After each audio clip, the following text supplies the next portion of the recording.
ஏன் இங்கே வந்து டீ விற்கிற? போ அங்கிட்டு போய் கடைகள் போடா டே, போடா டே, போடா போடா கூட்டாங்க. அவனுக்கும் சேர்த்தான் கத்திக்கிட்டு இருக்கேன் நான். நீங்க கோமாளிகள் பிள்ளைகளடா தம்பி,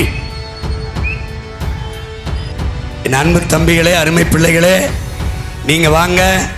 நீங்க போராளியின் பிள்ளைகள், அவங்க கோமாளியின் பிள்ளைகள். நீங்க லட்சியவாதிகள், அவங்கள் ரசிகர்கள். அங்கே இருந்து டிவிடா, அங்கிருந்து வீடா. ஐயோ, எப்படி என் மக்களுக்கு சேவை செய்வோம், தொண்டாற்றுவோம் என்று, எப்படி இந்த நாட்டை உலகத்தின் தலை சிறந்த நாடாக மாற்றி படைப்போம்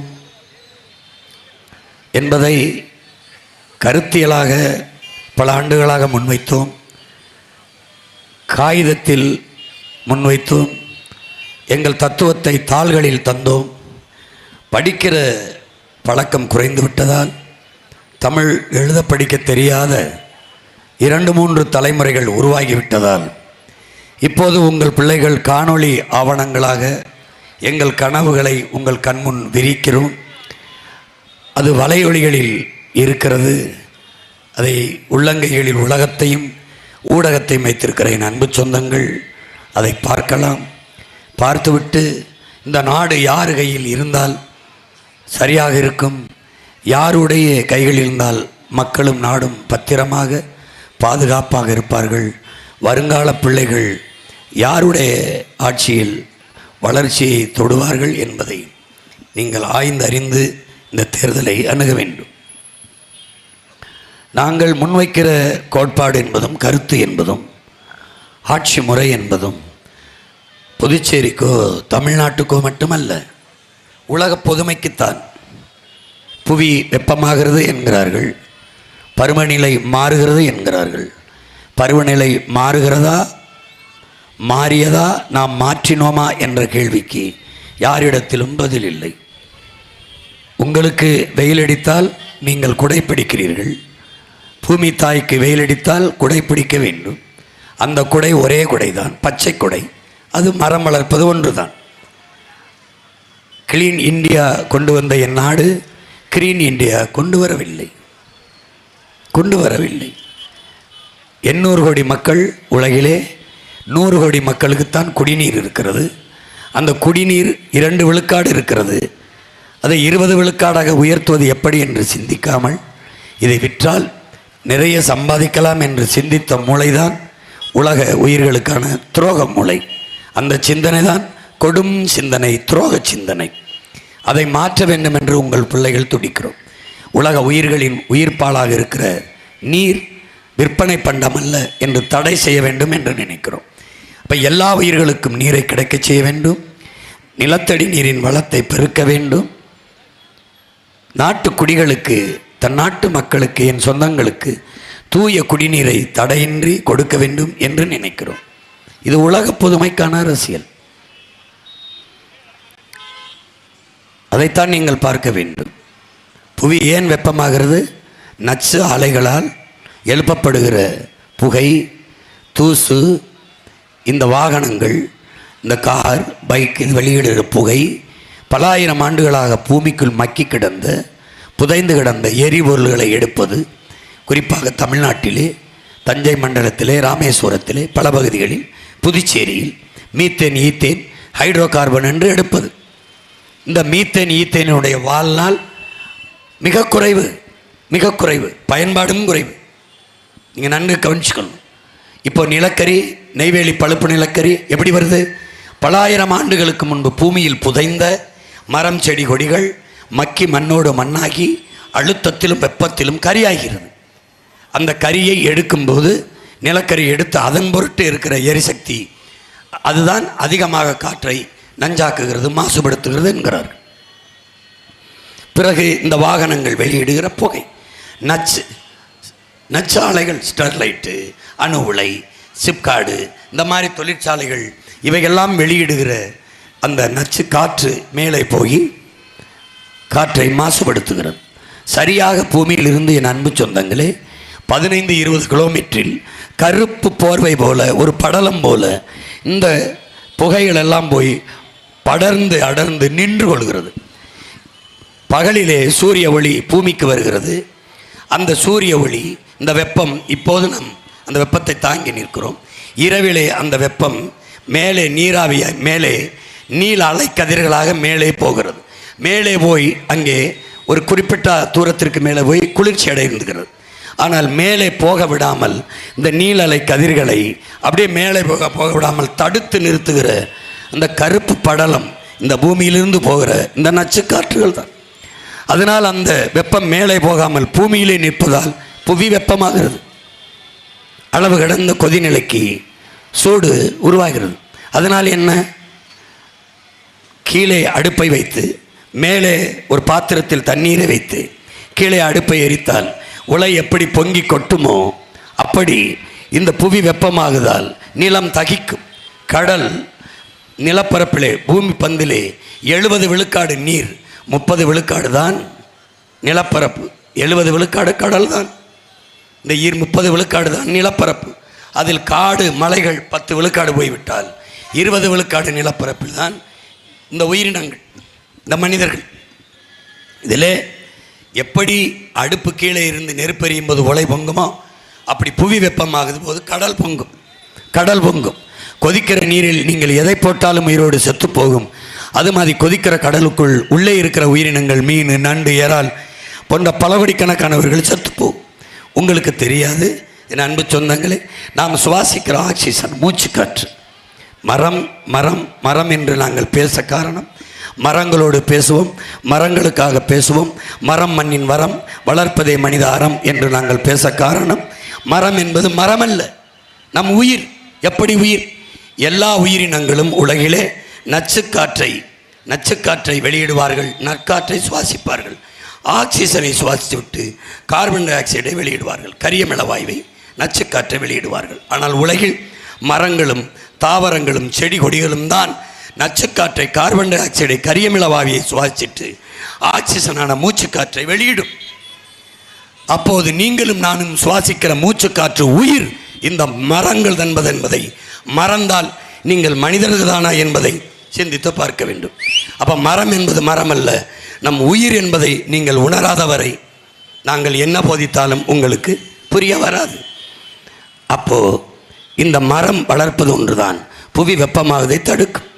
அதை நீங்கள் புரிந்து கொள்ள வேண்டும். ஒருவேளை இந்த மரங்களிலிருந்து வந்த ஆக்சிஜன் உலகத்தின் நுரையீரல் என்கிற அமேசான் காடுகள் 20 விழுக்காடு காற்றைத்தான் தருகிறது. வெறும் 20 விழுக்காடு. எல்லா மரங்கள் இதிலே வேப்ப மரம் பகலில் தான் ஆக்சிஜனை தரும், மூச்சு காற்றை தரும். இரவில் கரியமில வாயுவை, கார்பன் டை ஆக்சைடை வெளியிடும். அதனால தான் நம் முன்னோர்கள் இரவிலே வேப்ப மரத்திற்கீழே படுக்காதீர்கள் என்று சொல்ல காரணமாக தான் பேய் அடித்துவிடும் என்று. ஏன் இங்கே வந்து டிவிக்கிற? போப்பா, அங்கிட்டு போய் கடைகள் போடா, டே போடா, டே போடா, போடா போடா, டிவிக்காயா?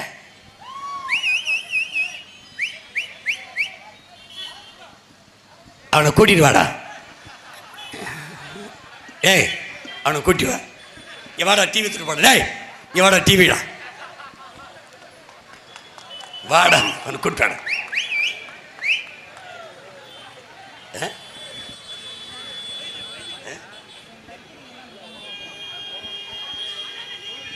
நீங்க வாங்க, நீங்க அறிவார்ந்த பிள்ளைகள், அது வெறும் தற்குறிகள்.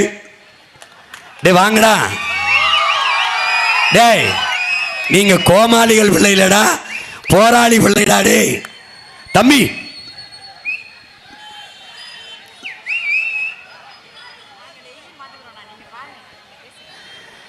என் அன்பு தம்பிகளே, அருமை பிள்ளைகளே, நீங்க வாங்க. நீங்க போராளியின் பிள்ளைகள், அவங்க கோமாளியின் பிள்ளைகள். நீங்க லட்சியவாதிகள், அவங்கள் ரசிகர்கள். வாடாடே, அங்கே இருந்து டிவிடா, அங்க இருந்து வீடா. ஐயோ கெப்ப, அவனுக்கும் சேர்த்தான் கத்திக்கிட்டு இருக்கேன் நான்.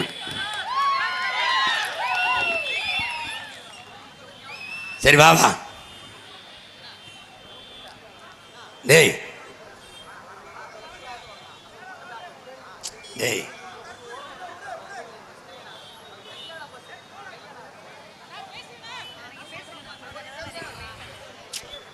போயா. என் அன்பு சொந்தங்களே, உலகத்தின் நுரையீரல் என்று சொல்லப்படுகிற அமேசான் காடுகளிலிருந்து, மொத்தமாக மரங்களிலிருந்து நமக்கு 20 விழுக்காடு தான் மூச்சுக்காற்று என்கிற உயிர்காற்று, அந்த ஆக்சிஜன் கிடைக்கும். குறிப்பாக ஆலமர அரச மரங்கள் தான் 24 மணி நேரமும் ஆக்சிஜனை, மூச்சுக்காற்றை வெளியிடுகிறது. அதனால தான் நமது முன்னோர்கள் கோயிலை கட்டி, குளத்தை வெட்டி, அங்கே வேப்ப மரம், புளிய மரத்தை வளர்க்காமல் ஆலமரம், அரச மரத்தை வளர்த்தது காரணம் அதுதான். நம்முடைய வழிபாடு என்பது, நம்மியல் மெய்யியல் கோட்பாடு என்பது ஒரு அறிவியல். அதை என் அன்பு தம்பிதங்கள் புரிந்து கொள்ளணும். இப்போது மீதி இருக்கிற 80 விழுக்காட்டு ஆக்சிஜனை, மூச்சுக்காற்றை நமக்கு தருவது பூமியில் பெரும் பரப்பாக இருக்கிற, நீர்ப்பரப்பாக இருக்கிற கடலுக்குள் இருந்துதான் ஆக்சிஜன் வருகிறது. அது எங்கிருந்து? ஆல்கா என்ற அறிவியல் பெயர் கொண்ட நீலப்பச்சை பாசி என்கிற தாவரத்திலிருந்து, அங்கிருந்து தான் நமக்கான ஆக்சிஜன் வருகிறது, இந்த மூச்சுக்காற்று. இப்போ புவி வெப்பமானால் கடல் நீர் வெப்பமாகி அங்கே இருக்கிற அந்த ஆல்கா என்கிற தாவரங்கள் கருகி இறந்து போனால் நமக்கு மூச்சுக்காற்று வராது. பூமி அழிவதை தவிர வழி இல்லை. ஏற்கனவே இந்திய நிலப்பரப்பு எவ்வளவு பெரிதோ அதுபோல 2 மடங்கு நிலப்பரப்பு பரப்பளவில் கடலுக்குள் பாலித்தீனும், பிளாஸ்டிக்கும், குலைமமும், நெகிழியும் நிறைந்து கிடக்கிறது. கடலுக்குள் இருக்கிற மீனின் எண்ணிக்கையை விட நெகிழிகளின் எண்ணிக்கை அதிகம் என்று கவிப்பேரரசு வைரமுத்து சொல்லுகிறார். கடலில் நதி எங்கே கலக்கிறது? நெகிழிதான் கலக்கிறது. நெகிழியின் பெரிய அகழியாக கடல் மாறிவிட்டது என்கிறார். அப்படி போனால் கடல் அழிவையும் இந்த பூமி அழிவையும் நம்மால் தடுக்க முடியாது போகும். அதனால தான் உங்கள் பிள்ளைகள் மரங்கள் வளர்க்க வேண்டும். 10 ஆண்டு பசுமை திட்டம், பல கோடி பனை திட்டம் என்ற திட்டத்தை கொண்டு வருகிறோம். நாங்கள் வரும்போது இந்த பூமியை அணுகுண்டு போட்டு அழிக்க வேண்டும் என்றில்லை, பிளாஸ்டிக், பாலித்தீனை போட்டாலே பூமி அழிந்துவிடும் என்கிறார்கள். எனவே இந்த பாலித்தீன், பிளாஸ்டிக், இந்த மக்காத இந்த நச்சு குப்பைகளை தடை செய்து அதற்கு மாற்றாக மாற்று பொருளை, பிளாஸ்டிக் பயன்பாட்டுக்கு பதிலாக சணலிலிருந்து வர பைகள், வாழை நாரிலிருந்து வர பைகள், துணிகளிலிருந்து வர பைகள், மரவள்ளிக்கிழங்கிலிருந்து செய்யப்படுகிற பைகள், இதுக்கு மாற்றாக நாங்கள் கொண்டு வருகிறோம் என்கிறோம். அதுபடித்தான் ஒவ்வொன்றிலிருந்தும் ஒவ்வொன்றை மாற்றி மாற்றி சிந்தித்து ஒரு மகத்தான கனவை சுமந்து உங்கள் பிள்ளைகள் தமிழ்நாடு, புதுச்சேரி 2 மாநிலங்களிலும் வீதி வீதியாக கடந்த 16 ஆண்டுகளாக சுற்றி வருகிறோம்.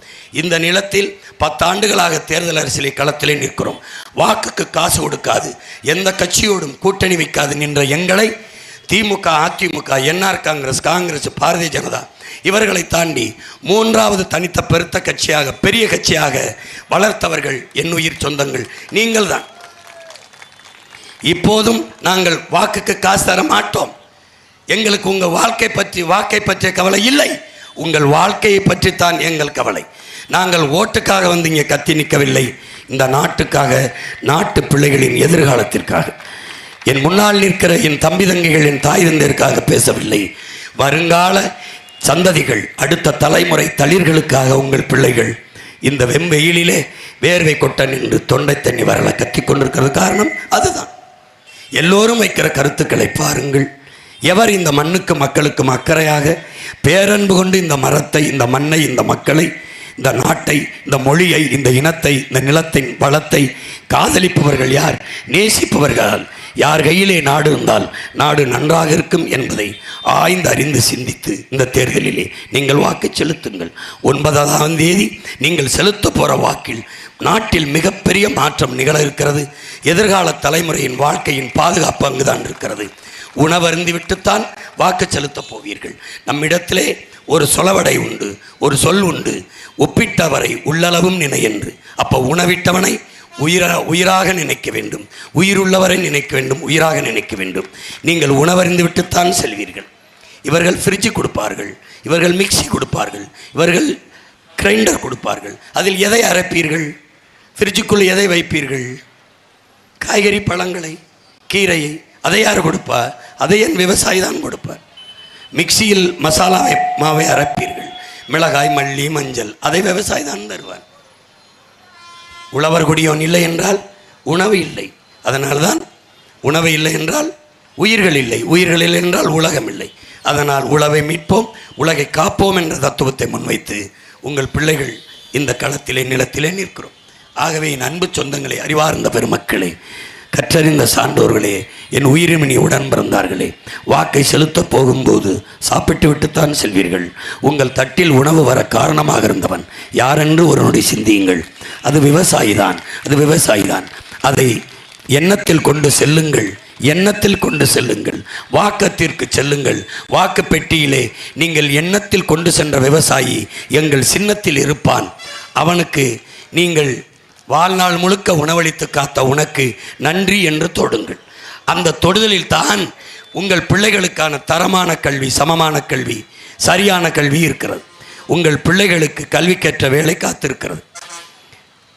அந்த தொடுதலில் தான் உங்களுக்கான சரியான சமமான தரமான உயர்ந்த மருத்துவம் காத்திருக்கிறது.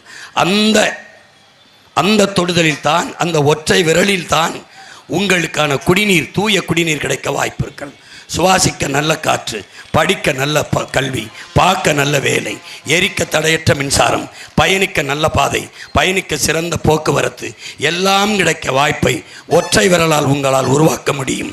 விவசாய சின்னத்திற்கு வாக்களித்தார், இரட்டலைக்கு வாக்களித்தீர்கள், உதய சின்னத்திற்கு வாக்களித்தீர்கள், கை சின்னத்திற்கு வாக்களித்தீர்கள், தாமரைக்கு செலுத்தினீர்கள், ஐயா ரங்கசாமி அவர்கள் சின்னத்திற்கெல்லாம் வாக்கு செலுத்தினீர்கள்.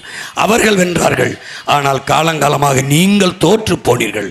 இந்த ஒரு இடத்தில் விவசாயிக்கு வாக்கை செலுத்தி நீங்கள் வெற்றியடையுங்கள் என்று உங்கள் மகன், உங்கள் உடன் பிறந்தவன் உங்களை அன்போடு வேண்டுகிறேன்.